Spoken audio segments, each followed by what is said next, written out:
Hello, and welcome back to the Burnt Pancakes podcast. I'm your host, Katie Fensky, reminding moms that everyone burns their first pancake. Today, I'm diving into something that I know so many of us can relate to.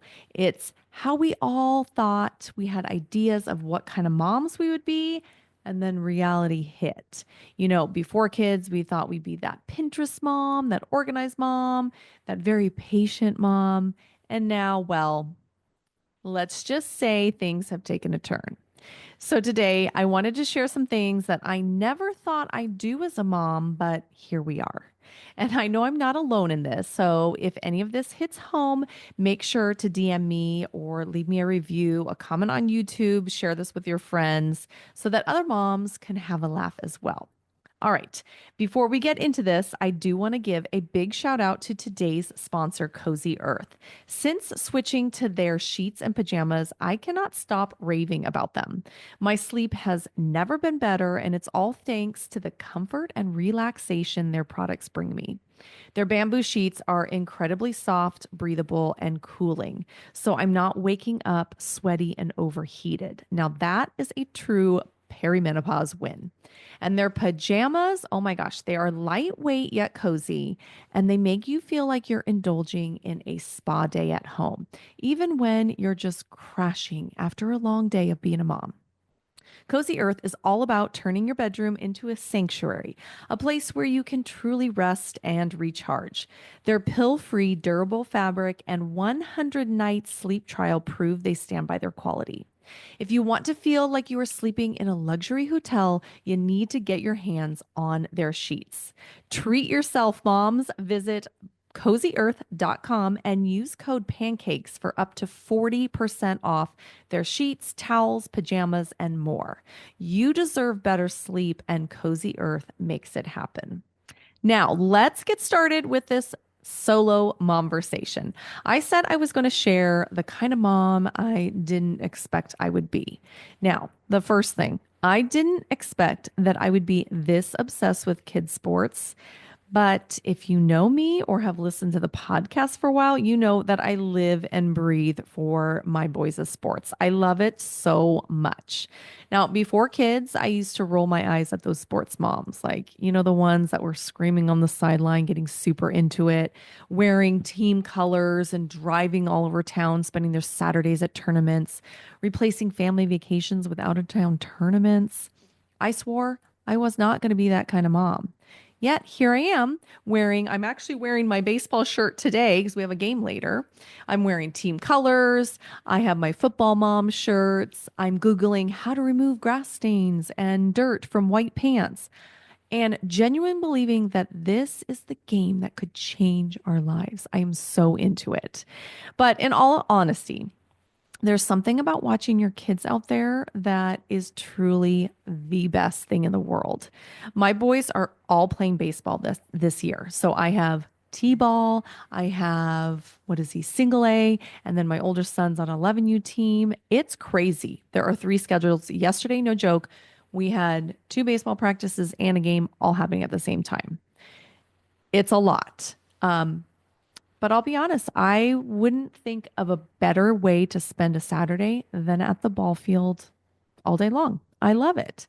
When Ronan gets up to bat, I mean, my friend jokes, like I literally, my heart is beating out of my chest. I am so nervous. I'm so into it. But seeing them out there succeeding or just having fun with their friends, like doing something out there, becoming little people is so much fun. Not to mention that it's like a social event for me. I have made lifelong friends with other parents on the sidelines. Some of our best friends that we hang out with right now are friends that we made when Ronan played t-ball back when he was 5. We just spent 4 days in Arizona in March for Ronan's baseball tournament. Now, when I was younger, I had cousins who played, like they were very into sports. And I remember thinking, like, that is so crazy that you're going to spend your like Thanksgiving break or, your time that you could go on a family trip at a tournament. I didn't consider that like a family trip at all. But we got back from this trip from Arizona. And yes, we spent he had 5 games while we were there in the 4 days. But we had so much fun. The two little boys, we took them with us. They loved the hotel pool. They love staying in hotels. Like you just bring them anywhere and they're fine. They spent hours playing with other siblings on the team at the playground. They ate hot dogs and ices all weekend. The team bonded. We bonded with the parents. It was just so much fun. And I really started to think like, this is what it is. I would give up a family trip to wherever and do this instead. I am totally fine with that.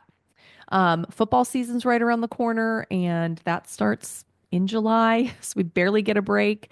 Um, but if you are ever on the fence about tackle football, I am telling you, if your kid wants to do it 100%, it is so much fun. I get so involved with the games. Like I'm the mom, I know this is so crazy. I'm the mom that like scouts the other teams on the apps and looks up what their record is. Who would have thought? I grew up with a sister and I played some sports, but I pretty much did it because I wanted to be around my friends. I played softball. I remember hating it. I was terrified of the ball, but all my friends played and I wanted to hang out with them. So that's why I did it. But it's just so much fun. There's that social aspect to it. Here I am now, the team mom. I know the rule book inside out. I have the schedule memorized. It's kind of funny how motherhood shapes you like that. Okay, well, I could talk sports all day, but let's get on to another thing. Um, I didn't realize that I'd be the mom that's okay with fast food and junk food and Happy Meals and all that stuff. So pre-kid me, I was totally thinking I'd be that mom that had homemade baby food. My kids would never eat French fries and fast food. They definitely would not eat in my car, of course not. But now I literally count the drive-through as survival. There is no shame in that. Um, I'm tired of feeling guilty about what my kids are eating. I mean, my kids are fed. They're happy, they're growing. We're trying to give them a somewhat balanced diet. If I throw in a frozen pizza, I also give them some carrot sticks on their plate. Some days that's just how we survive. Our schedule's busy. When we get home from sports, like we leave the house today at 4 o'clock and aren't going to get home till about 7:30. So the thought of doing a home cooked dinner after all of that, it's hard. Do I wish sometimes I was more prepared and I could do like a crock pot meal and do all this? Yes, but that's just not the way I roll right now. I love the whole type B mom thing going around. Like this is what a type B mom is like. That's kind of how I am. I'm like, we'll feed you a hot dog at the game. That'll be fine. I do remember when I was pregnant, I registered for this like homemade baby food or pureed food pouch maker. So you know how you can like buy pouches at the store? Well, this one you make your own pouches, you make your own food, make your own pouches. And I just thought like this was going to be me. I was going to be this kind of mom that like gave my kids really good food. Well, never once did I use that thing because it was just so much more convenient to get it from the store. And when you have a little kid running around and you're running on almost no sleep, it was just really hard to think about making my own food and packaging it and then sticking it in these little pouches. And it's just a lot. So, do my kids eat as well as they should? Probably not. But we try and balance things out. I am still talking to them about like, you have to eat some healthy food before you have a slushie from the snack bar. We're just trying to balance things out, but never in my wildest dreams would I one let my kids eat in the car and two eat as much junk food as I think they do now. Okay, moving on. I did not know that I would be the mom that allowed so much screen time. The judgment I had before becoming a mom, I never thought my kids would really watch that much TV. Um, they were only going to watch educational shows, and definitely we would never bring tablets or phones to restaurants. Okay, but fast forward to real life, and my kids have their own TV in their playroom. I know. They have their own like YouTube profile and Amazon profile because we don't want their shows mixing with ours. And I have used the TV as a babysitter before. I mean, there are days when I'm trying to record a podcast or meet with a client, they're off over summer, and I'm like, if one of you walks in right now, I'm going to lose it. So go watch a show and you're going to be fine. Also in the car on the way to Arizona, I used to always say my kids should be able to entertain themselves on a car or a road trip. They should be fine just sitting in the car. That's what I had to do. But we got to the point in the car ride where we're like, we just want to put on a podcast and listen to it in peace and quiet and not hear them arguing and fighting all the time. We just want them chill.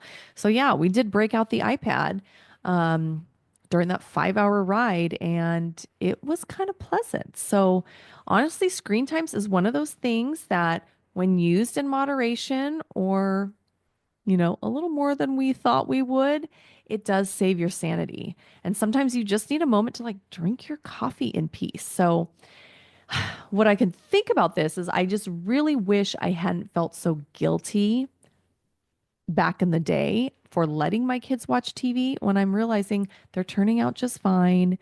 Their brains aren't rotting like I tell them it might. Um, and we're doing it for survival. That's kind of what I'm gathering from that. Okay. Um, Here's a small one. I didn't think I'd ever bribe my kids, but I totally bribed them. Like Maverick the other day, I was like, if you get your shoes on, you can have a snack in the car. Like, I thought I would be that parent that just had like natural consequences and all good things. But then here I am saying like these threats, like, if you do this, then you can have your ice cream after dinner. Like, eat that one carrot I put on your plate. I totally bribe them. I negotiate with my 5 year old like I'm closing a business deal. So, didn't think I would be like this, but again, here I am with kids and I'm like this. All right. I also did not know I would let my kids go to school with holes in their knees of their pants looking like slobs. But I swear I have the worst dressed, slobbiest kids on the planet, and I kind of don't care anymore. Pre kids, I thought I would be like totally on top of laundry. My kids would have like nicely done hair, clothes were clean, nice looking. I mean, I wore a uniform growing up, so I just kind of thought that's what you do at school. My kids don't have uniforms. If their pants fit and they're not completely falling apart, I'm letting them wear it. I learned early on, having a boy, they will get holes in their pants immediately. And if you try and fix it, they will get more holes. And they don't care about having holes in their knees. So buying a new pair just means they're going to destroy them in a week. So at this point, it's I guess cool to just have holy pants. And Ronan has a couple pairs of sweatpants that are like stained and ugly, but they're like his favorite pair. He doesn't want me to throw them away. So it's fine. I used to think that it was neglectful to let your kids wear worn out clothes, but now I realize it's just being a realistic parent. Hand me downs are the only thing that Maverick wears, so we're just kind of used to it. They look like slobs. And when I say goodbye in the morning, I think to myself, I hope no one's judging. I hope the principal's not judging. That one's not wearing a sweatshirt because I told him a million times this morning to grab a sweatshirt and he still didn't do it. But that's the way we're rolling to school. All right. Let's see. I also didn't know I would be that parent that sneaks off and hides in the pantry. Before kids, I thought I would be handling everything gracefully and I would be the most patient person on the planet because I was a teacher. Teachers have to be very patient, and I was a patient teacher. But no, no, I have lost my mind with my kids, and sometimes I just need a moment of peace. And if I go to the bathroom, they will follow me. So now I have learned to go to the pantry or to pretend like I'm making a phone call or to go in the garage and check on something because I just need a moment's of peace from them. I just need a breather. There's nothing wrong with that. I just need to be alone. Um, I didn't think I would lose my mind and yell at my kids the way I do, but I don't have as much patience as I thought I did before I had kids.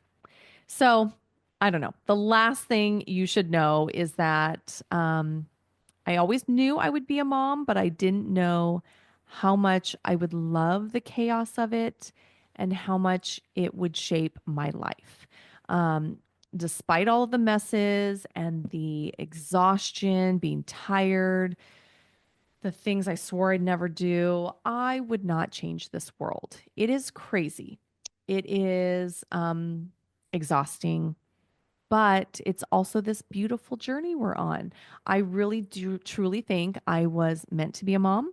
This is part of the reason I'm here on the planet. And it is better than I can imagine. When I look at myself in college, if I would have thought back and said, what am I going to be like at 44? This is probably the best thing I could imagine. Happily married, we have a beautiful home. I have 3 kids. Never thought I had 3, but I cannot imagine anything else. And even on the hardest days, I really would not trade this in for anything. Because at the end of the day, when you're like tucking your little kids in bed and you think about like how lucky you are to have them. So Hmm, ending on a sentimental note. If you find yourself thinking, wow, I didn't think I'd be this kind of mom either, just know that you're not alone and we're all figuring things out. We're laughing together and sharing this journey as we go. Now, if you loved today's episode, make sure to share it with fellow moms who might need to hear this. And if you have your own I didn't know I'd be this kind of mom story, let me know by DMing me on Instagram. So you can find me at Burnt Pancakes with Katie on Instagram because I'd love to hear from you. All right, that is it for today's show. Go have some fast food, hide in your pantry if you need to, and get ready for another episode of the Burnt Pancakes podcast that will come out next Friday. And just remember that everyone burns their first pancake, so just keep flipping.